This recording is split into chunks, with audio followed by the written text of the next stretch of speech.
Miles That Make You. This is a really cool memoir. There's something I want to read to you from the back of your book for you and the audience. It's not about the weight of the backpack you start with.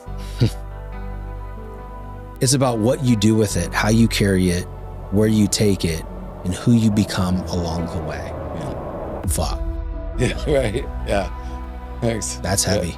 So I opened this book of like being with my mom. Like I didn't know what new clothes were. I might cry. We had zero money. I would go into the Goodwill closet of the church, you know what I mean, where people would like donate stuff. I would do my own shopping there with my mom. Not having money growing up, it was awesome. This is where I came from. Don't feel bad for me, you know what I mean? We can't control that. It's life, get over it, right? What you can control, this is where you are right now. This is the set of circumstances that you were born with. What are you gonna do now? What are the moves you're making in life to, you know, hopefully be fulfilled, hopefully make this planet, leave it better than you found it. That's amazing, man. What's up, everybody? We're back today with another amazing story. I have my good friend, Alex Boylan, here with me today, who is the founder and creator of the College Tour. He won Amazing Race 2. He's an Emmy award-winning producer, amazing human, and again, done so many amazing things. He's recently come out with a book called The Miles That Make You. We'll touch on that today, and we're going to hear his story. And there's some good things on the back of the book that I want to read you because I want to get your perspective of it for the audience here. But man, welcome to the show. Thanks for having me. Congratulations on the show. Thank you. Everything you've built here, this is not easy to get what you've built here. Well, coming from you, honor to be here, that means a lot coming from you, because I look at you and I'm like, wow, this guy's doing what I want to do, right? Wow. Streaming, 16 seasons now of the College Tour. Yeah. And, that was born during COVID. So let's start there with that journey. What spurred that? I mean, I know the answer, but the audience doesn't. Absolutely, but what spurred the College Tour and the creation? It's a good story. I mean, the College Tour, each episode tells the story of a different, college through the lens of its students. I've never created a show. This is the first one, by far the most successful, out of a real problem. Most ideas that I've done is my background's mostly travel adventure shows. And it was like, oh, that looks cool. That sounds fun. So my niece, she's from Chippewa Falls, Wisconsin. Her name's Isabel Paul-Nazik, and she gets one trip to go take a look at college campuses. So I live in Venice Beach. What does she say? She's like, I want to see Uncle Alex in Venice Beach. So she comes out to LA, and we have this awesome week. We're going around. I haven't thought about college since I was in college. Right? And so we're going to UCLA, Loyola Marymount, all these different institutions. At the end of the week, and she's there with my sister, her mom, and she goes, okay, I want to go look at some schools in Boston where you and my mom grew up. I want to look at some schools in Florida. And like any normal high school kid wants to go travel the country to look at college campuses. And I'll never forget my older sister, Andrea, sitting there. She's like, what do you think, we're made of money? Like, I don't know, I can't afford to like take you anywhere else. I said, one trip, this is it, Isabel. And so obviously that stuck with me. I'm sitting here watching, you're watching your own niece. You want the best for her. And so I go, why don't we get together once a week? This will be an uncle niece, like cool project. And let's unpack and try to figure out where you're supposed to go to school. And we'll do this virtually, right? Like over Zoom. And I'm like 10 minutes into trying to figure this out. I'm like, where the hell do I go? I think about it, 4,000 institutions, everyone telling their story in different types of ways, whether it's slick commercials, websites with more content than you could possibly like figure out, social media. And so, we think in television in terms of formats, right? So I was like, oh man, what if there was a TV? Could we bring the campus to these students and create this television show? And so it was very, very early on, I saw the show. And it's usually, I'm sure with you too, it's like when you kind of see, I can already see it from the beginning of seeing this problem, how we'll make this show. So that was it. We set off with this one mission. Let's find real stories of real students, put those on, make that into a show. And that's amazing. Boom. It worked. So cool. And it's hard, because media work, it's not easy to get something to work. It's not. And most people see the successes. They don't realize all the other things that it took to get there. Yeah. So I'm, the older I get, the more I appreciate success. And this was been a fun one. It's really cool because the thing that I really enjoy, because I've watched some episodes, right, is how you bring the student culture to the production so they can articulate what they love about the school to the prospective viewers and potential college students. And they get to see the conversations with, the president, get to look at the campus and see if it's a fit for them. Because I think a lot of times when you think about going somewhere, you show up and you're like a fish out of water. Like, this doesn't look familiar to me. So I feel the College Tour does also provide that for these prospective college students. Yeah, appreciate that. Yeah, definitely. Well, think about what happens. And I've done a bunch of actual going on college tours now. A lot of it think about you're like a typically, let's just take I know there's people re-careering and all different people going on to higher education, but let's just take the average high school student. You show up on campus and you're going to get a tour either with a group of people or maybe even potentially one-on-one in certain circumstances. The personality of that person taking the tour, right?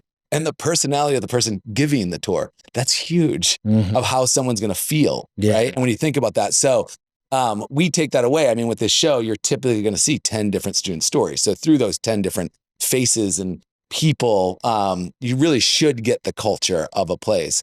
And no, I have no problem open up the hood of how we make this show. And this is one thing that we've done since episode 1 till now, over 200 episodes. The first draft of the script. So imagine we're working with the institution. What stories are we going to tell? Let's go cast these students. We approach this like any other show.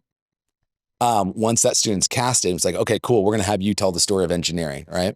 The first draft of that script, instead of like the school's in there, a bunch of producers are on top of it. It's like, take your time. Here's our kind of format. So you get an idea, write your story down.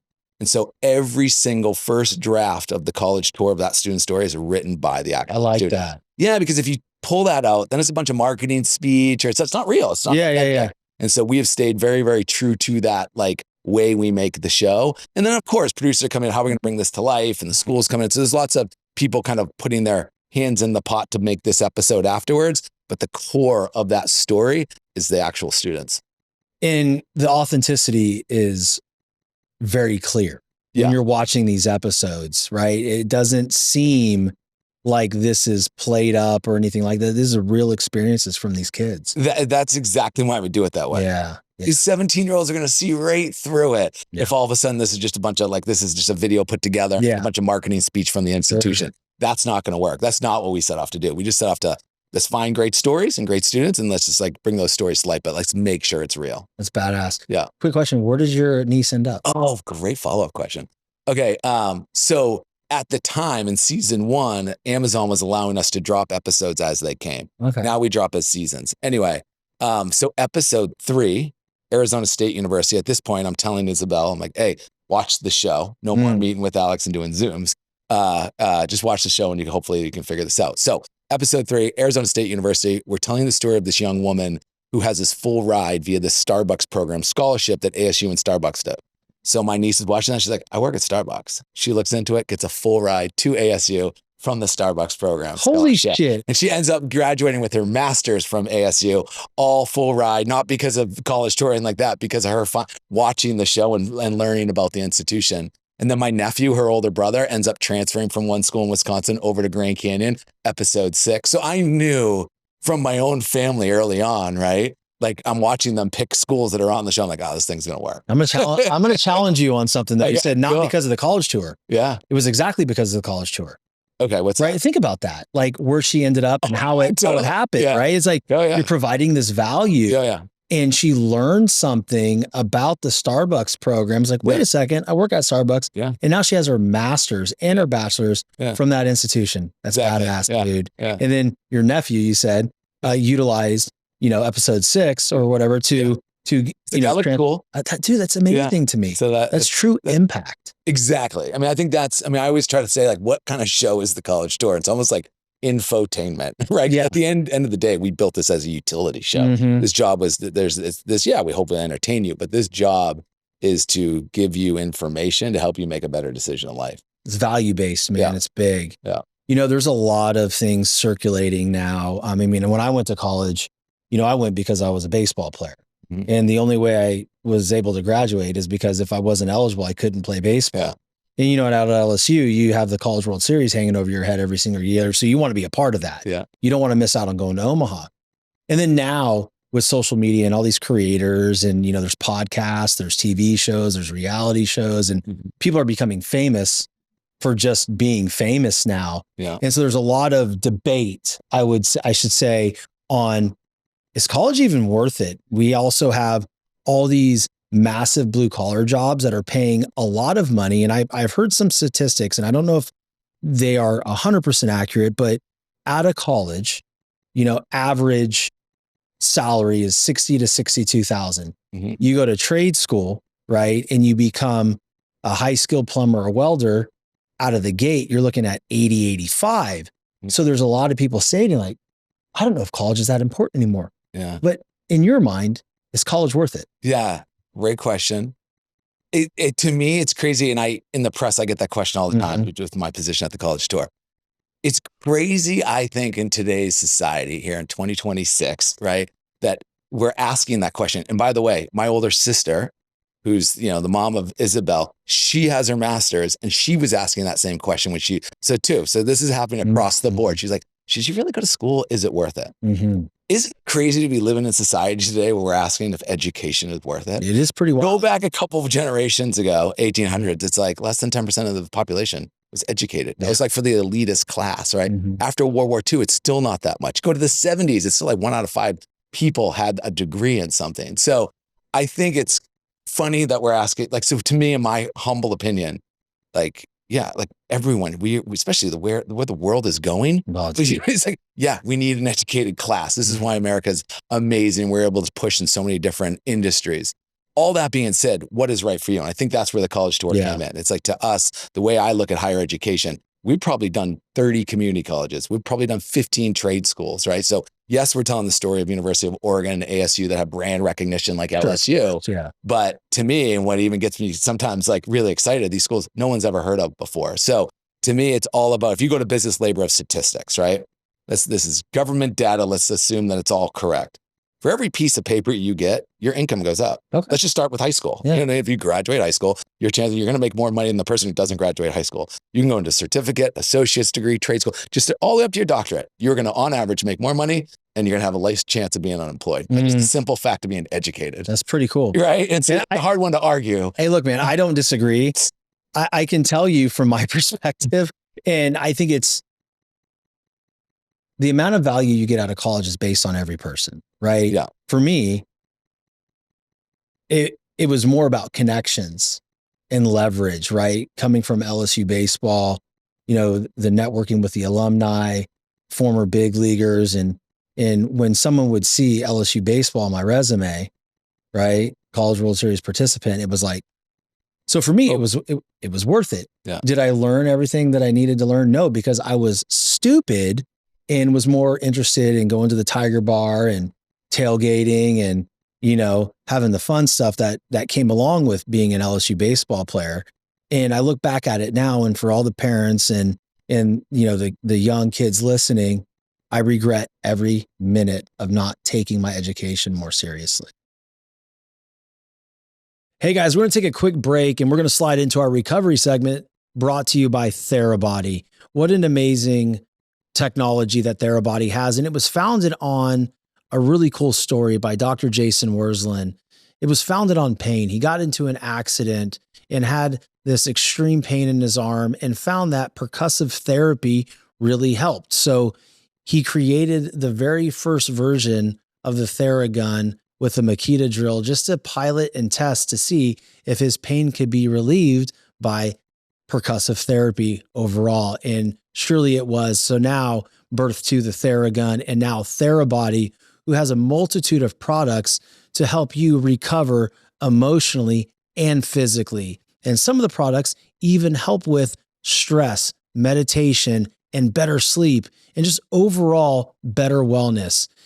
And when I had Dr. J on the show earlier in 2025, it really spoke to me because his platform was founded out of physical pain, and the Determined Society was founded out of emotional pain. And so it felt natural for us to partner up. So here we are, an official partnership with Therabody.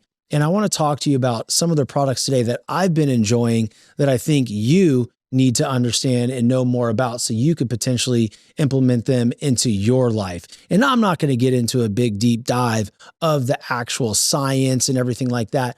I'm just going to give you some anecdotal information based on the products that I'm using and that my wife is actually using too, that is helping us out a great deal at home.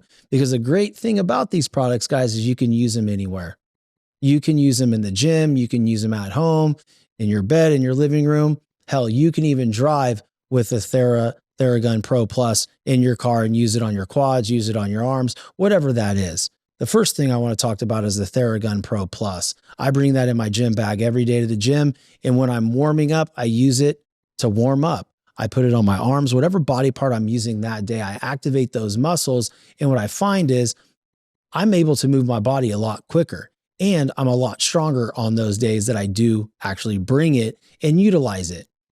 I just think it's a great way to understand your body and the connection between your strength and your muscles and being warm and being able to perform. Because it's one thing to go work out, but it's another thing to perform while you're doing it. And the Theragun Pro Plus helps me do that. Another thing that I really, truly enjoy is the Jet Boots Pro Plus. These things are wire-free. There's no hassle. There's no cords. There's infrared LED light. There's that compression therapy. And I've been having bad pains in my ankles, both of them actually, for about a year. And I don't understand where it's coming from. But when I started using the boots religiously after a leg day or after a cardio session, I throw those boots on and I find myself a lot looser afterwards. I find myself lighter. And then the next day, there's no pain in my lower extremity, like my feet.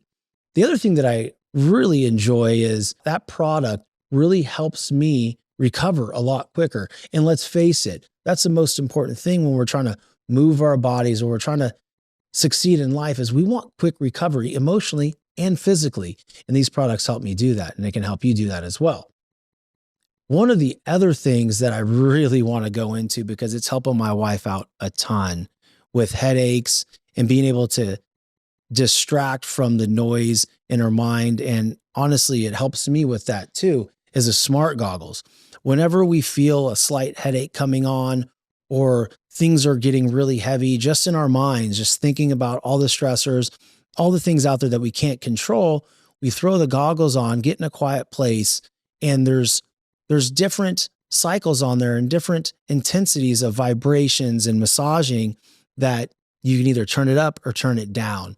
And what I really enjoy is it allows me to focus on what's going on with just me. And I think about things, and the massaging with the smart goggles relieves either headaches and it relaxes me and relaxes my wife to a point where we can fall asleep better. We are preparing to kind of downshift and shut down and slow down for the evening. So I heavily recommend them. The other thing it's really good for is just creating a peaceful time in your day. And what I found since using the smart goggles and then the other products is it works for me, it works for my family, and I know it can work for you too. So I want you guys to think about things that you are struggling with. If it's lower back pain or you wake up in the morning, your neck is tight, I'm going to tell you the Theragun Pro Plus will help that out. They have cold therapy on it, hot therapy. I mean, think about that.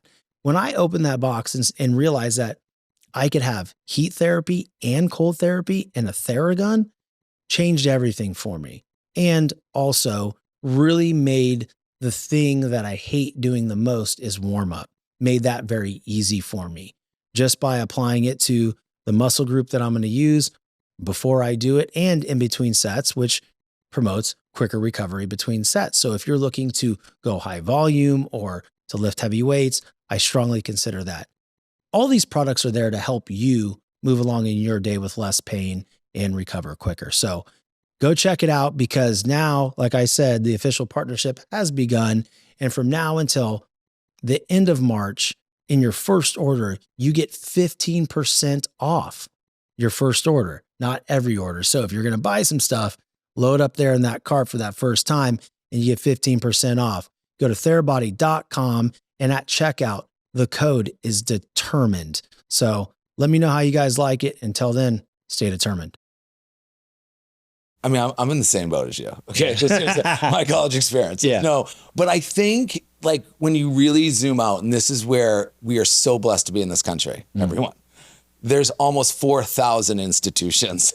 So to me, that goes into a personal responsibility category of, obviously for me, I ended up at Jackson University and played soccer, and that was right for me. And between myself and my family and scholarship and all that, I could make that decision made sense. Okay. And so to me, what's cool about this country and what we should be celebrating about higher education, hey, whether it's you or your family or scholarships and you can go afford $100,000 a year at some institution, sounds great. Hey, if you're someone else that needs to like community colleges are amazing systems, sometimes the exact same professors that are at the big schools anyway, and that they offer for service for that community. So you can get educated and become a productive member of society.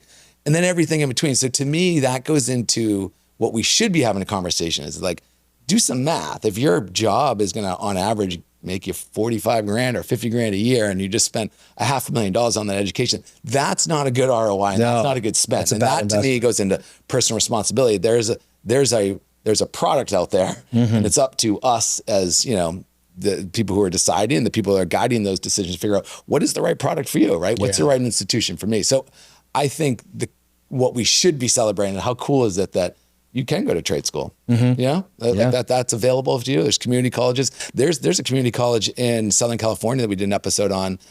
They'll pay you if you. Which one?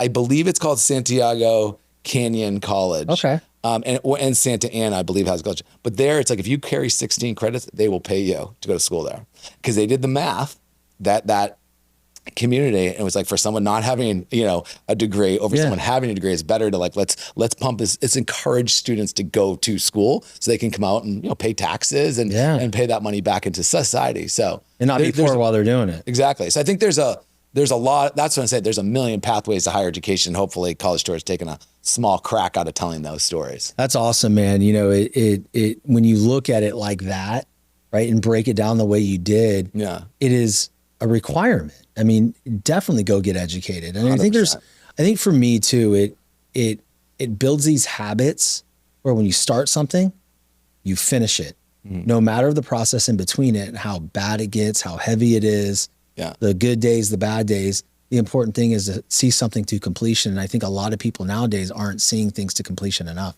Yeah, couldn't agree more. And I think for, you know, once again, I'll just talk about myself for a second, going to school, maybe it was similar to yours. There was, at that era of going to school, it was this bridge from being at home, or, you know what I mean, not being as independent, to being like fully independent. Yeah. And people forget that. And another thing that I think we don't talk about enough, and I'll use my alma mater as an example here, Jacksonville University, the college experience. And obviously there's lots of different pathways, but the traditional, the LSU, the Jacksonville Universities, not that they're the exact same school here, there's probably 250 clubs that you can join at JU now. There's a beach on campus. They just put in this like Vegas style pool. There's this awesome boathouse bar. So the college experience now at the institution I went to, it's a lot more expensive to go to JU now than it was when I went back in the day. But guess what? That experience is 10 times better too. Yeah. And sometimes people forget that. That's where I say, like, find the right path for you. But, you know, I think there was probably like 6 clubs at JU when I went in the 90s, right? Now there's like 300 to choose from. So I think the experience is a lot different. You know, it's awesome. Community is important, man. Exactly. Community is very, very important. So, all right, let's shift a little bit here. All right, Amazing Race 2. Yeah. You fucking won it, dude. Yeah. That's a wild thing. I told you last night, my dad and his wife was in, they were in season 21. Yeah. And I think they went to 5 countries and you know, they bowed out. But, you know, what was that experience like for you? It's amazing. Bad choice of words, but that's it. No pun intended. No pun intended there. It was, I mean, it changed the trajectory of my life. And so, like, to me, it was a very profound moment. Season 2, like, I didn't even know what the show was when I was getting cast on the show because it hadn't aired yet. But imagine you're getting, especially back then, you're getting to do, there's probably 1,000 people, production people, to pull off the Amazing Race around the world. Wow. Back then, I don't know exactly what the budget was per episode, but my guess it's between $1 million, $2 million an episode. So you're getting to do, I mean, we were the first people that ever rappelled on Sugarloaf Mountain in Brazil. You know what I mean? So you're getting to do these just monumental adventures and experiences that money, you can never pay for it in a million years unless you got the power of like CBS behind it. So that aspect, the adventure was, you know, second to none. That's cool. Amazing. But like it was interesting because I was kind of lost a little bit before Amazing Race. I'd quit my corporate job. I'd ended up in the Caribbean. I was kind of like, where am I supposed to be in life? And so, because I'm about 24 years old, and the reason why I kind of pivoted my life in this positive direction. Imagine I'm this kid trying to figure out what I'm supposed to do, where I'm supposed to work. I hated the corporate world. I hated it. Right? Yeah, you mean both.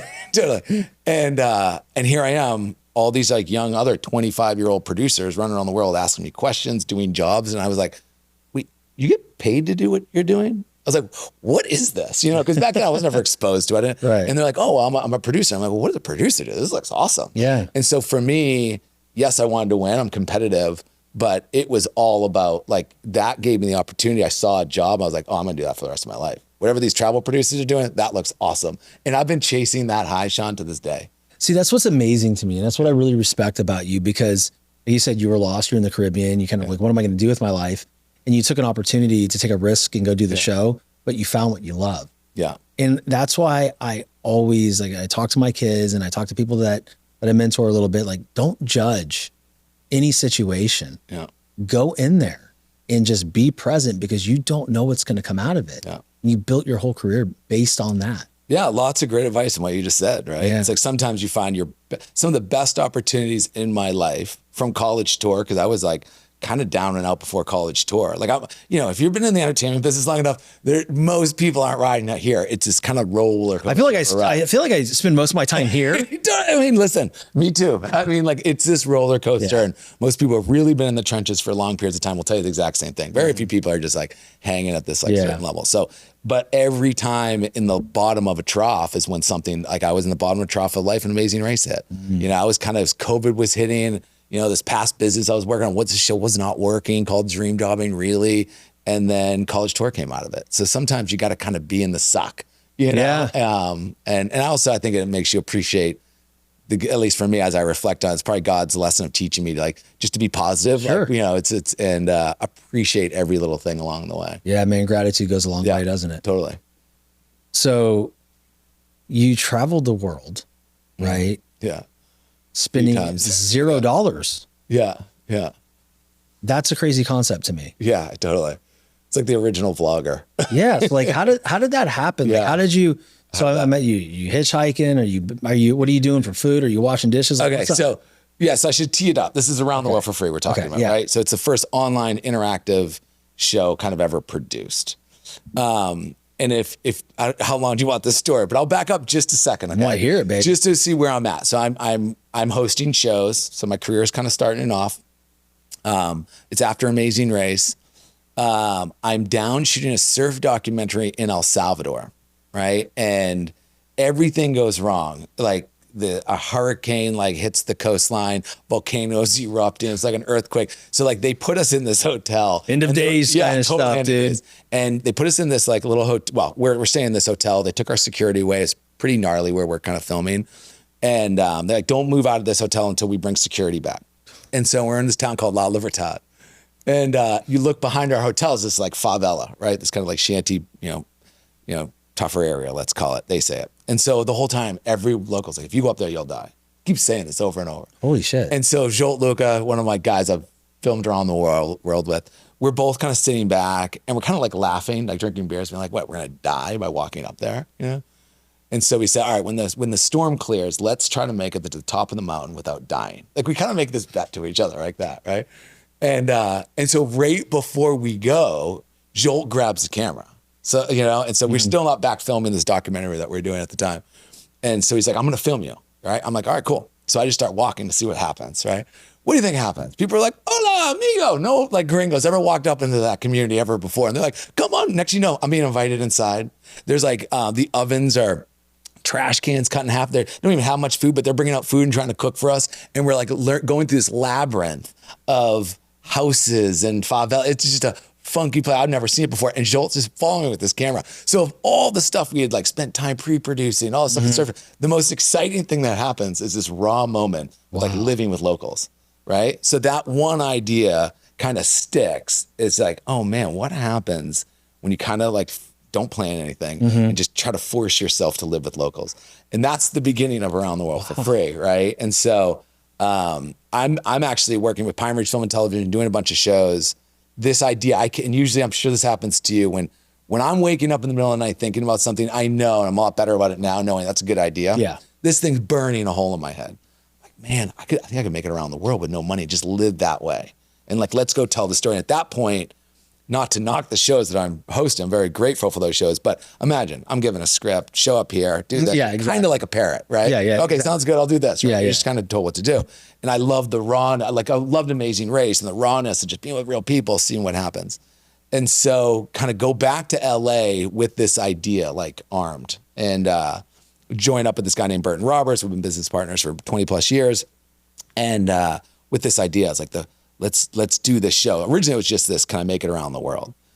And then Facebook's not out yet. YouTube comes out. YouTube's just starting, right?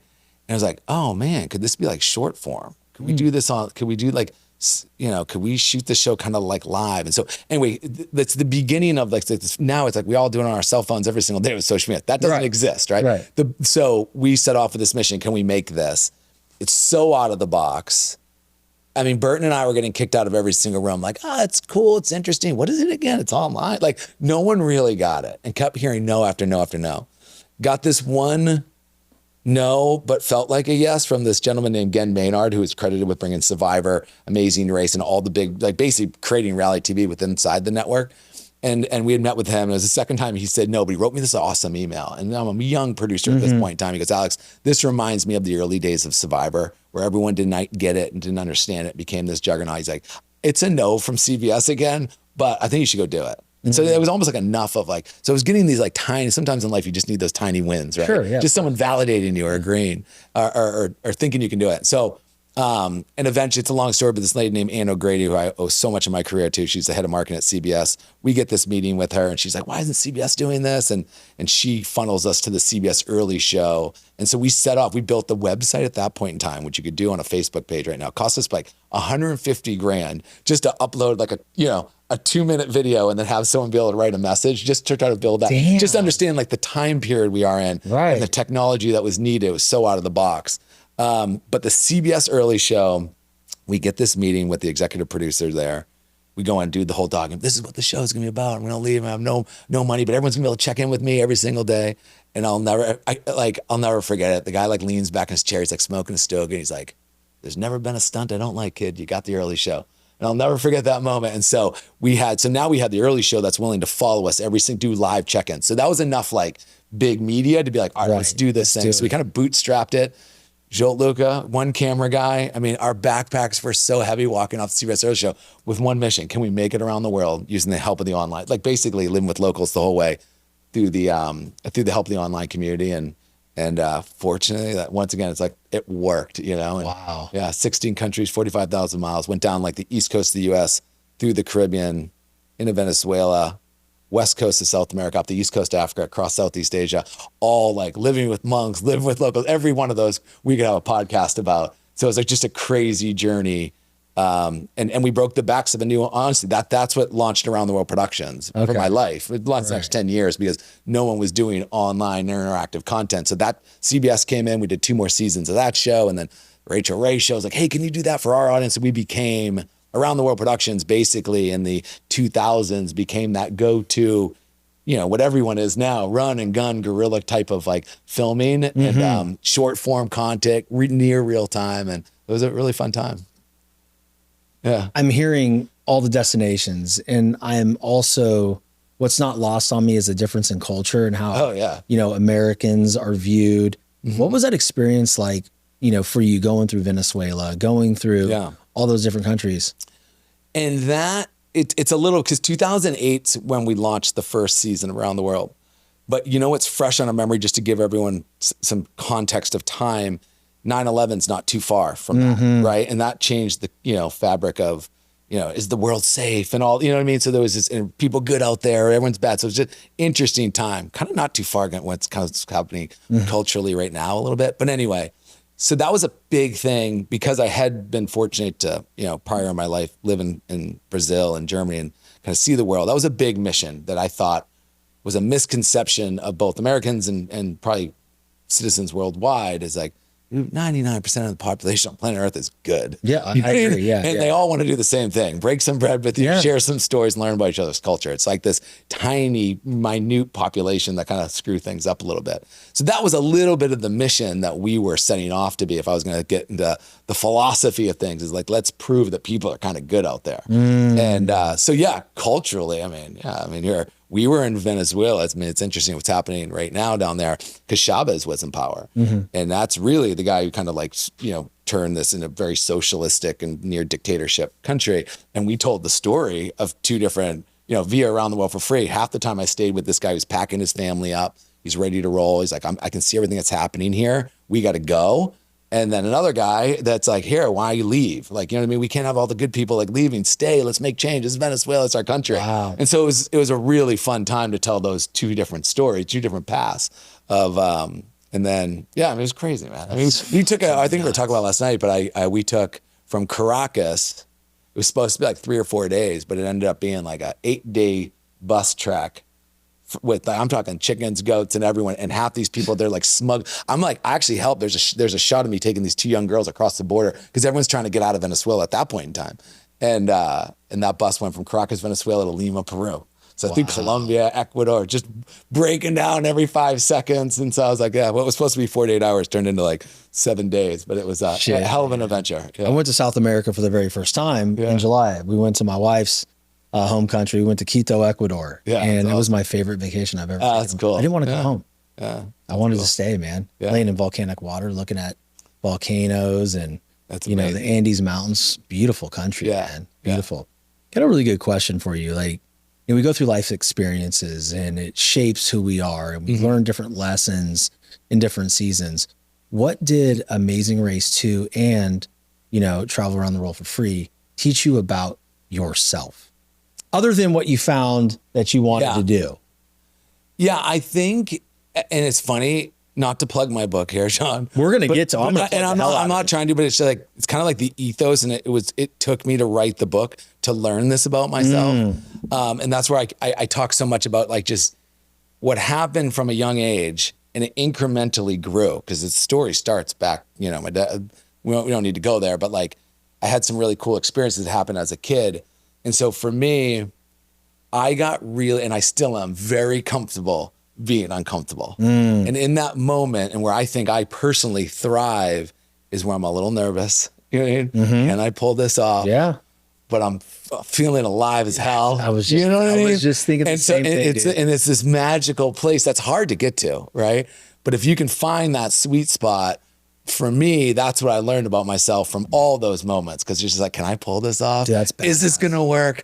Is everyone going to think I'm a fraud? Like I walked off the CBS Early Show. Our technology, by the way, is like half working because so many people could come from the CBS Early Show onto our website. It's like breaking down. I'm like not even getting messages. And so I'm just like, oh my gosh. I'm like, this whole thing would just like blow up. So if I told you how many times in my life, like I just thought the whole thing was going to blow up in my face, and you just got to like keep it cool, one foot in front of the other, man. Hang in the game as long as possible.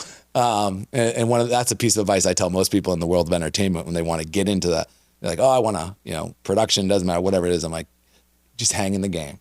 Half of it's just staying. If you can stay in the game long enough, you'll probably be successful, but too many people, if you, as you know, the statistic, after 1 year and after 5 years, it'd be just hang in the game. Yeah. And, it's funny because you talk about you got really comfortable with being uncomfortable. And I live in that energy constantly. And I always ask myself, and ask, Pat, Dan, Roman, Matt, and production, like, you think I can pull this off? Yeah, totally. Like, what if I don't? Yeah. But those moments where I feel like I'm backed up against that corner, like that's where I operate the best, because that's when you just, I guess, you take action and you move, because our brain is wired to keep us safe. Yeah. There's a lot of people that go, okay, this is risky. There's too much fear here. I'm going to stay where I'm comfortable. But for me, if I stay where I'm comfortable, I wouldn't be up at 4 a.m. this morning going to the gym and doing what I'd be sleeping in, having the, shitty food in the morning. Just that's comfortable. Yeah. But for me, when I'm comfortable, I die inside. Yeah. Like literally, I don't make the best decisions. So I can really relate to the being uncomfortable. Like, I just think it's something so special that I wish more people, and for the audience listening, is find that uncomfort and marinate in that shit. Yeah. Because that's where it is, right? That's where you learn so much about yourself, and that's where you make the most progress in your life. Amen. Couldn't say it better myself. So while we're on the book. Couldn't agree. Yeah. So the Miles That Make You. This is a really cool memoir. There's something I want to read to you from the back of your book because I really relate to it. And I can think of many times in my life, and I hope I don't get emotional when I'm talking about this or reading with it, because it's not the words, it's the meaning. Okay. and here it is for you in the audience. It's not about the weight of the backpack you start with. It's about what you do with it, how you carry it, where you take it, and who you become along the way. Yeah. Fuck. Yeah. Right. Yeah. Thanks. That's heavy. Yeah. And where that comes from, and where I start this whole journey, because you wouldn't be where you are without the good, bad, hard ugliness that's happened prior to it. My dad was a pastor, one of 4 kids, grew up on the North Shore of Boston. We had zero money. You know what I mean? And so I opened this book of like being with my mom. Like I didn't know what new clothes were. I might cry. New clothes were probably until 15. You know what I mean? Everything that was hand-me-downs from my brother. Or I would go into the Goodwill closet of the church, you know what I mean, where people would like donate stuff. I would do my own shopping there with my mom, you know? And so like, and by the way, I think that is one of the miles that did make me. Sure. If it wasn't for that, I don't think I would have been so hunger to be successful, because I just, wanted, it wasn't, by the way, my not having money growing up, it was awesome. My parents loved me. I had so many blessings, from growing up. But so I kind of started start the whole book from that one place, because I didn't, and I use that as an analogy, especially with college students now. It's like, I can't sit here, and I speak at a lot of colleges. I don't know where you're all coming from. You know what I mean? Some of you guys are given, your backpacks are light. There's nothing there. You know what I mean?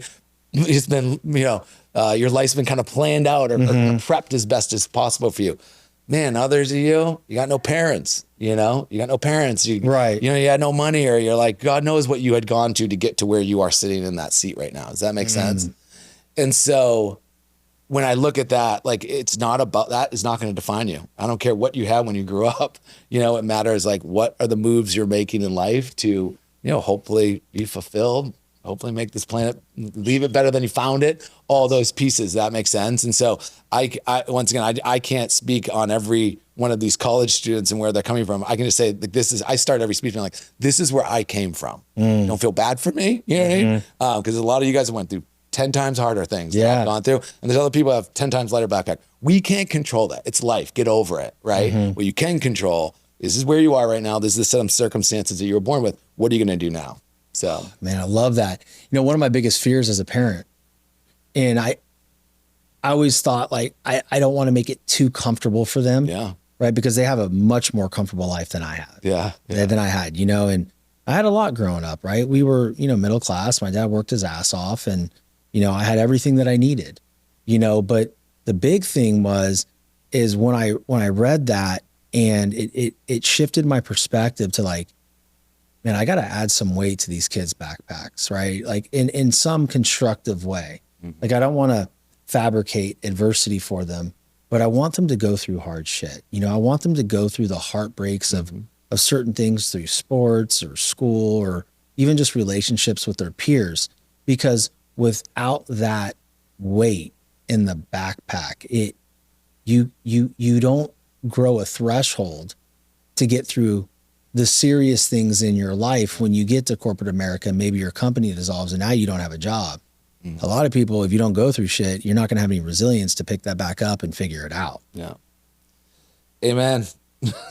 Yeah. I think about a lot with my son. I mean, he's young, but you want, like, it's really good to do hard things, and I'm sure you've heard of some of these things, especially with boys, which is sad, this failure to launch. And granted, I know they had COVID, and there's like, there's something that's been happening. That was a movie too. It was a good one. Well, failure to launch. Okay. But like that with like, I'm sure it's happening to girls too, but boys are just not like moving on, like going crush life, right?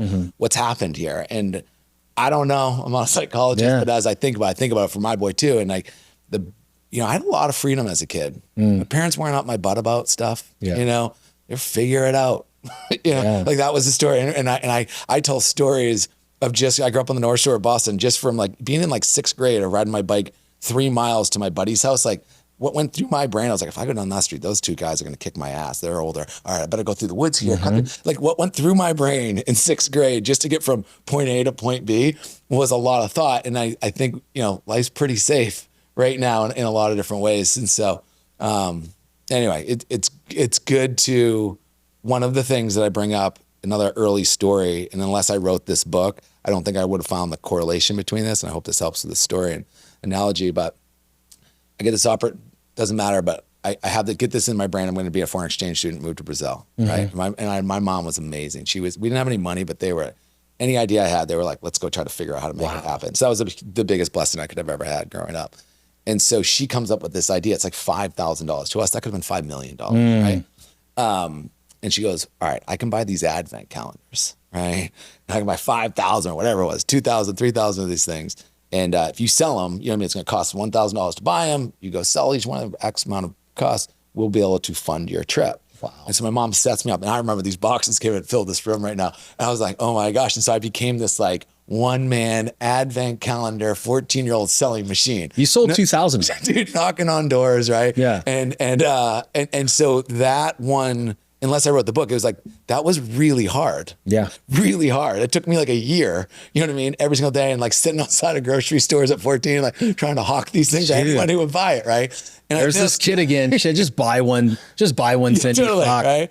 And it was so embarrassing. My mom would be at like football games, be like, send Alex to Brazil. Like a big sign, hawking candy away from the actual concession stand. Like she didn't care. Anyway, and it was, but I learned so much. And if it wasn't for writing the book, thinking about that moment, learning that skill set of like, hey, it's going to be hard. It's going to suck. It's going to be uncomfortable. Yeah. Right? Learn your pitch, all kinds of stuff I learned in that process. So, you know, I think about my little boy, and when he goes, as soon as he's old enough, like, I'm gonna have that lemonade. If anything, I'm gonna teach you. You're gonna know how to go door to door, man. Because if there's anything you're gonna need to do in life is sell one thing or another. If you can get the skill set of selling, you'll probably be all right. So, see, that's a great point, right? Because as you're going door to door as a 14-year-old, yeah, that is an intimidating situation. You're opening the door to some happy people, some upset people because you're interrupting dinner and they don't want to buy shit. And, totally. But it's like you learn interpersonal communication. Yeah. You learn the sales techniques. You learn how to not sell something, but provide a value to somebody, or just be super kind. And they're like, oh, I feel bad for this kid. I want him to go to Brazil so he can enrich his life. You know, buy the damn calendar. Yeah. Whatever the reasoning is, you had to go through the process and do that hard thing. Yeah, I know adults that won't go door to door. Totally. Well, I think it's funny the more we're sitting here talking about it, and I'm thinking about it, it's like, you know what you're also learning? You're learning to read the room really fast. And I think there's something with all the social media and technology, everything, you know, it's like, it's important as we talk about our kids. It's like, I want them to have social intelligence. Read the room, buddy. You know, like understand what's happening here, because I think that is going to be a skill set. You know, back in my day, if you were, and not to knock my friends that were communication majors, but that was kind of known as like, oh, I'm taking communication, was like almost like a joke, right? It's like, hey, I'm just now I look at it now and be like, it's probably one of the most vital skills you can go get, because you're not getting it in life so much, and you got to learn to communicate with people. Sit down and have a conversation like we're having, and read the room. Dude, EQ is so important, man. Emotional intelligence. My son, who's 12, that is built in for him. Amazing. Like 2 years old, dude. Like at 2, I was having a bad day. He'd come up. And it was, you know, he'd always hug me, you know, and come up to me. But on the days I was having a bad day, even still, he'll come up and he'll sit right next to me, and he'll put his hand on my leg. I'm like, thank you, buddy. I needed that. He goes, I know. Oh, dude. It's like, dude, it's. Oh my gosh. I know, How man. great is that? Now my middle daughter, a little different. Look, yang going on. Yeah, she, you know, not knowing how to read a room yet, but very highly intelligent. And my youngest is very emotionally connected. She's an empath, and that. Wow. So is my wife. So it scares me because I know what that looks like. Geez, yeah.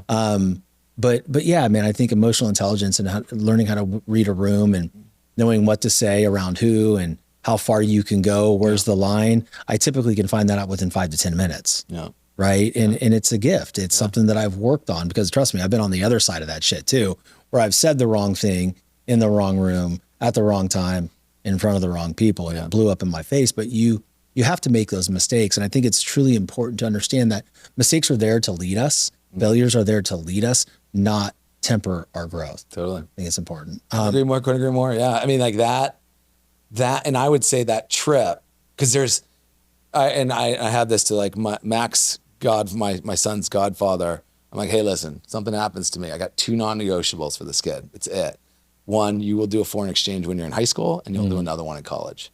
Because that trip to Brazil, you know, granted it's the 90s. Yeah. 9 flights going into like, My parents are going to call me once a month, $600 in traveler's checks stuck to me. I was like, I'll see you in a year. Yeah, totally. That's what it was like. What happens of growth. I came back to high school in America. I was like, oh my gosh, like I have more experience in life than these teachers do. Right? Yeah. And so what happened in that was huge. And then being able again to do that in college, those two experiences are my non-negotiables for my son. That's badass. Like you're going to get out there. You're going to get uncomfortable. You learn a lot when you get outside your comfort zone, living in another culture. And so yeah. The other thing that I found from some advent calendars. You know? That's crazy. Yeah. Was it the candy ones? The chocolate ones. Yeah. I can still see it. I can still see selling this thing. Yeah. That's hysterical. You know, I always find too, when we're talking about doing the uncomfortable thing, like, you know, traveling and learning about other cultures and doing what you did and what you're requiring of your son, the fears that we do have about certain situations, most of them never come to pass. Yeah. Right? We worry about things before they happen. We make it our reality when in reality, probably not going to happen. You're going to have a better experience than you anticipated. Yeah.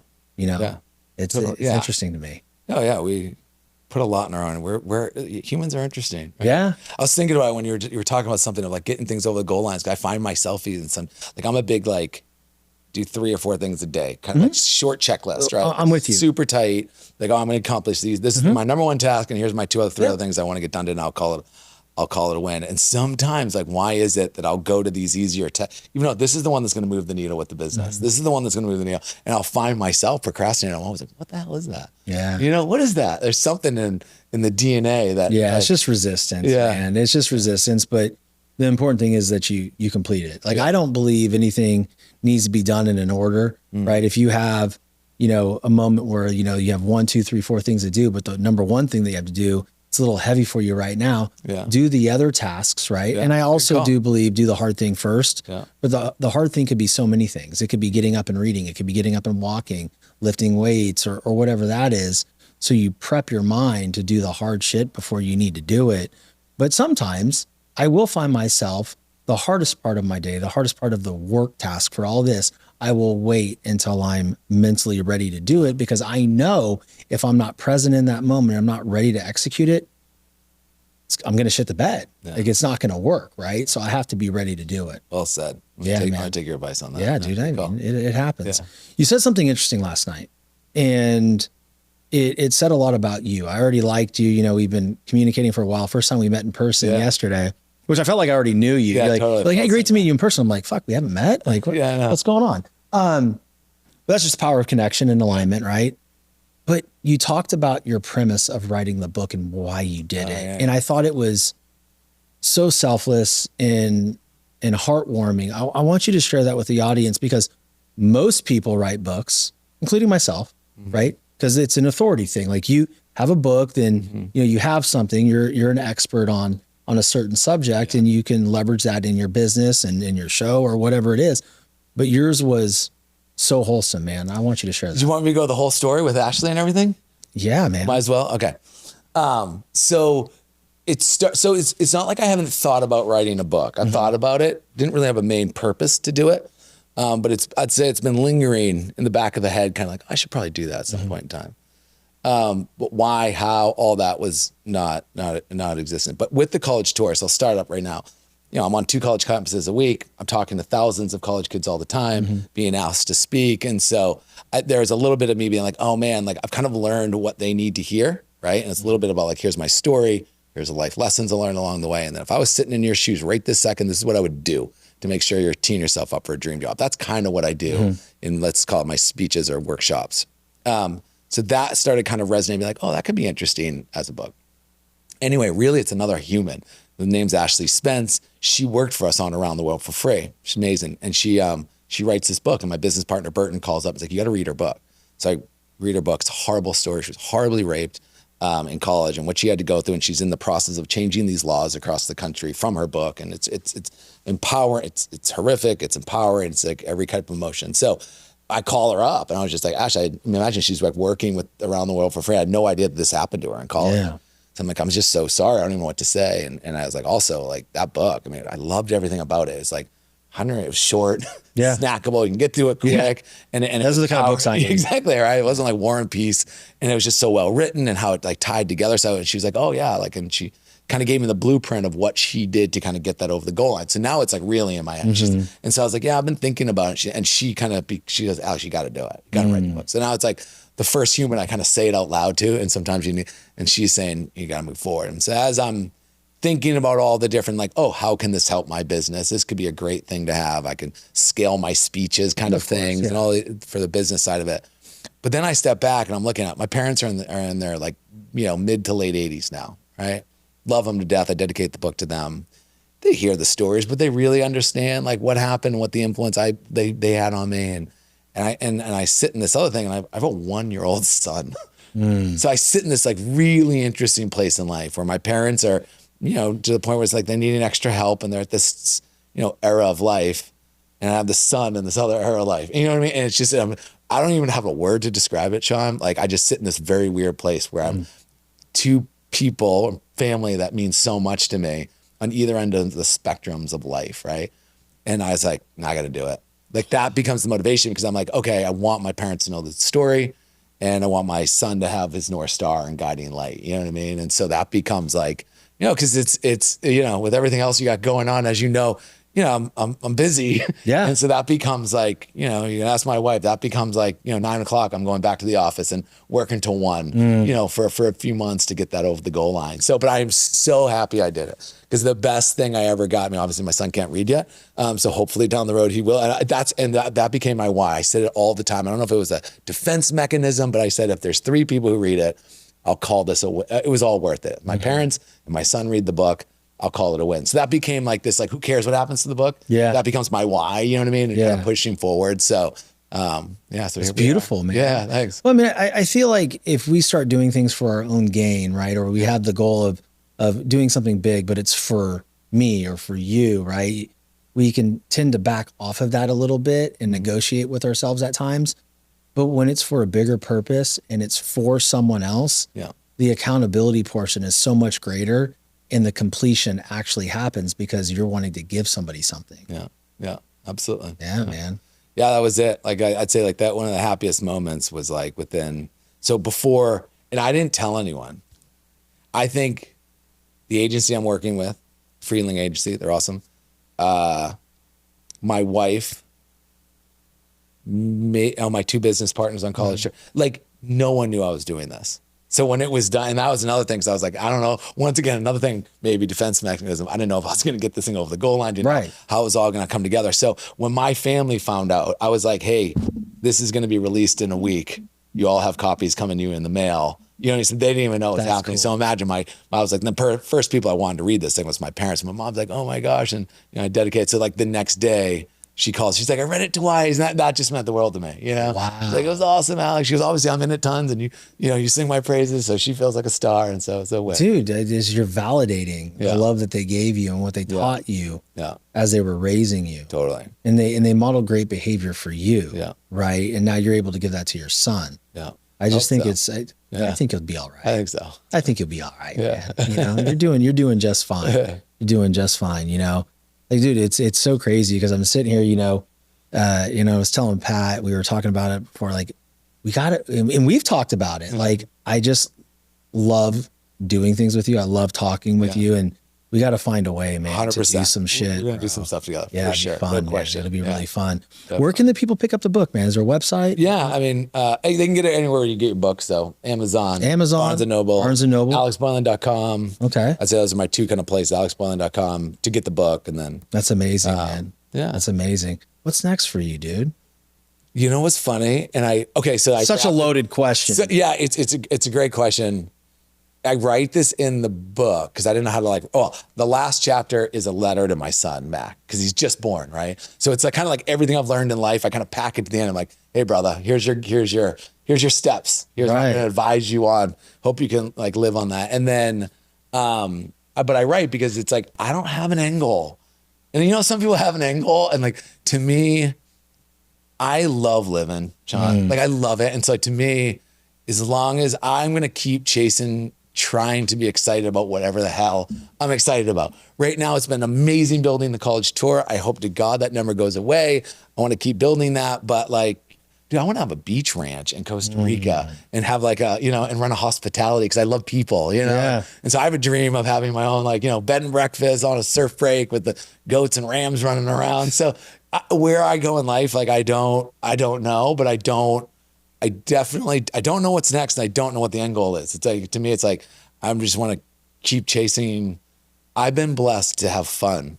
It's a lot of work, a lot of heartache, lots of ups and downs. Sure. But I've loved the journey. And to me, what was fun about writing that book is like, man, that was the first chapter of my life's been pretty awesome. Yeah. How do I do this in the back half? You know what I mean? That's badass, So how do I do this on the back 9? What does that look like?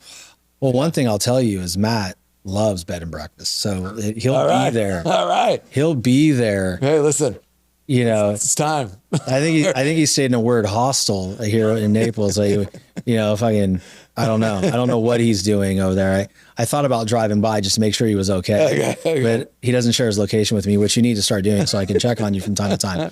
But yeah, man, no, I just really feel that you chase experience and you chase feelings. Yeah. And, you know, I do have an end goal, which I think sometimes hurts me, right? But I also chase the feelings inside of those moments just so I know I'm on the right track. Because if we set too many North Stars, like this is the end goal, this is where I'm going to end up, and I want to be there by this time, then if you don't get there by that time, you're upset and you feel like you failed yourself.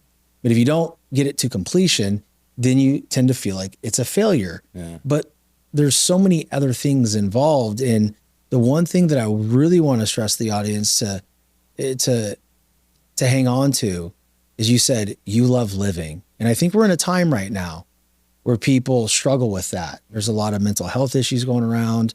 You know, social media has, you know, for me, blessed my life, but for some, they get stuck in the comparison thing, and their mental health and their wellness goes down the hill, goes down whatever. But learning to love to live, I think, is such an important statement, because that's what we're here to do. And we have all these amazing people that, you know, like, how cool is it? There's 8 billion people.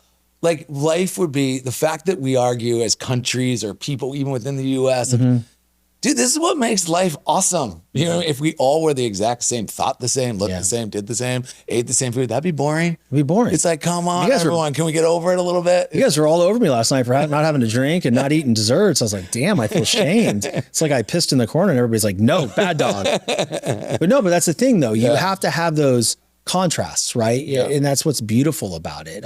I truly enjoy that. Yeah. It was this crazy. I was telling Matt yesterday, and I want to share it because, and I don't mean it in an arrogant way. I mean it in a sense of, it's just, it was a big moment for me yesterday, and I'm going to get to it, but it humbled the shit out of me. I'm sitting there thinking, you know, hey, I wonder if these guys, because I'm old, I'm 47. I'm like, after my son's soccer game, they won 8-0, by the way, championship tomorrow. I'm really nice. jacked. Yeah, I'm so jacked for him. Oh, it's awesome. Cannot wait for that stage. It's going to be a blast. Yeah. Have fun caravanning.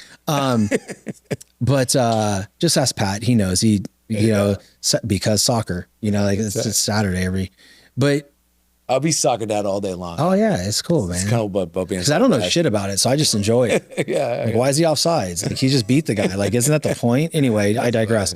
So I was thinking, I wonder if some of these guys are just going to bail out because they've been traveling. I'm kind of tired, and I'm like, no. And then I kind of laughed at myself. I'm driving down the road, and I'm like, then it hit me. When I first started this show and started everything I'm doing, there was nobody. There was nobody around. And it was just me, and at times I felt like I was a martyr, right? I was like, it's just me. I'm doing this all by myself, and there's no audience, there's no nothing. But then I realized something special yesterday. Everybody in the audience can't see, but everybody here in this room was here because of what I created. Yeah, how cool is that? And it's awesome. It hit me right in the heart. And like I said, I didn't feel it in an arrogant way. Oh, they're here for me. No. I'm like, oh, they're here for me. That's impact. That's emotional. That is something that means so much to me, and you were a part of that. So thank you. Well, I appreciate it. I appreciate it. Yeah. It's an honor to be here. Thanks for having me on, and just everything you're built. And I know that, and like you're so great at being vulnerable and just speaking the truth, because nothing starts great. No. It all starts from nothing. You know? Shit, man. I know. It's terrible. And it's good that you talk about that, because that's the reality. You know? And congrats on everything you're building here. It's awesome. Thank you, man. Much more to come, dude. Much more to come. Lots of fun collabs, and you know, me and you, we'll do some stuff with the teams, and you know, but thank you for traveling all the way out here with all the planes you hop on. You got a young son and a wife, and you have a life, and so when you come out here, it means something to me. I appreciate it. And I really do appreciate it. I'm a big, and I think just it's important that we get together in person. It's awesome the technologies that are around anymore. And we were talking about before we started recording, it's so important to get together in person. It's everything, man. Yeah. It's you're talking about the mental health, like that. Get together in person. That's going to help you. You know what I mean? Just talk to someone face to face. It's a great thing. Another thing that I've done with this whole, social media is a tool and all these great things, but I got an old Nokia phone. Oh, wow. You play Snake with it? That you can play Snake with. And certain weekends, I'll just wire that. It's a new number, and everyone knows I call it my surf line. And I'll just plug that phone, my iPhone will wire to that. And just to give, I think everyone needs space and a break. And that's an easy little thing everyone can just try one day. You got a phone, so it's like you got to talk to people. That is badass. But and I'll just run around with that. It's like, you want to get a hold of me, I'm available. I'll talk to you. Yeah. But just because I'm bad, it's just like everyone else. I listen to podcasts all day. My wife's always like, what do you listen to? I'm just constantly listening to content and just stopping that noise and honestly picking your head up. Yeah. Like when I talk about this bed and breakfast down in Costa Rica, one of the rules I'm going to have is no technology in public. Oh, that's beautiful. Just, hey, when you're at the bar, you want to go to your room and do business, that's great. When you come to the bar, talk to the person. You know what I mean? That's Pick your head up. You know what I mean? It's a life here going on. That's so cool. Yeah. I love that. I love that. I didn't know you could do that with a phone. Yeah. You can forward a phone. Super easy. Go ask them. It's like $20. Wow, it's a $20 a month decision that can just give you that break, and you're still connected to someone. That's pretty cool. Old school. It doesn't surprise me. You know what the battery life is on a Nokia now? It's like 12 70 days. Yeah. 70 days. It's nothing, because you're not going on social media. You're not.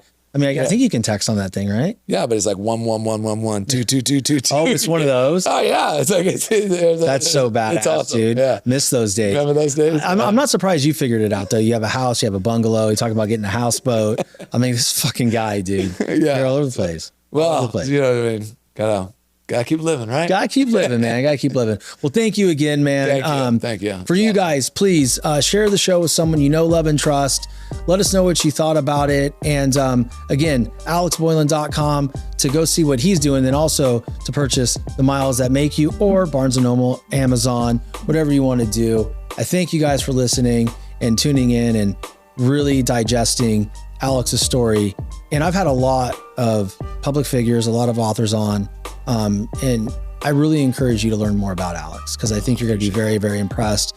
And I think you'll find somebody that can provide a lot of value to you in educating your child on the best college to go to, but also truly, even for you, is how to enjoy these moments and live your life. And until next time, stay determined.